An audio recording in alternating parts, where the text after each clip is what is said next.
With anti-aircraft fire as the bombing started. Sue Saville reports on how details of the attack emerged. We have to go to Baghdad. News of the attack came while the American television networks were live on air, talking to their correspondents in Baghdad. Something is happening outside. Peter Arnett, join me here. Let's describe to our viewers what we're seeing. The skies over Baghdad have been illuminated. We're seeing bright flashes going off all over the sky. CNN correspondents were reporting live from a room in the Al Rashid Hotel in central Baghdad, near the telecommunications center. The reporters were seeing tracer fire from what they thought were hundreds of anti-aircraft guns. Soon after this, the lights in Baghdad went out. We have not heard any jet planes yet, Peter. No plane. Now the sirens are sounding for the first time. For some time, there was no evidence of an air raid, but the sounds of explosions not far away soon made it clear that an attack was underway. All we are seeing is the Iraqi response from the ground. Many tracer rounds that you can perhaps hear the sound of bombs in the background. We're going to put our microphone out the window. I think you'll be able to hear this sound.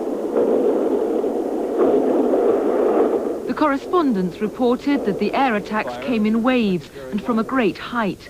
They seemed to hit their targets with precision, despite the Iraqi ground-to-air defenses. What seems clear is that the city is well defended with anti-aircraft fire, and we can only presume that because they have started up again with considerable rapidity, that there is another attack coming in. Now there's a huge fire that we've just seen that is due west of our position, and we just heard, whoa, holy cow. That was a large airburst that we saw.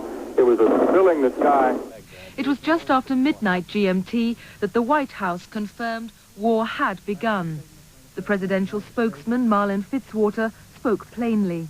The liberation of Kuwait has begun. In conjunction with the forces of our coalition partners, the United States has moved under the code name Operation Desert Storm to enforce the mandates of the United Nations Security Council. The raids began in Saudi Arabia when waves of F-15 bombers set out from the U.S. airbase at Riyadh at 10 to 10 GMT. They were loaded with bombs and headed northwards to Iraq and Kuwait. At 1:45 this morning, the Ministry of Defense confirmed that British aircraft, understood to be Tornadoes based in Saudi Arabia, were involved in the air raids. Two other air forces took part, the Kuwaiti and the Saudi. An American Air Force commander said, "This is history in the making." At 2:30, it was reported that all planes sent on the air raids had returned safely to base.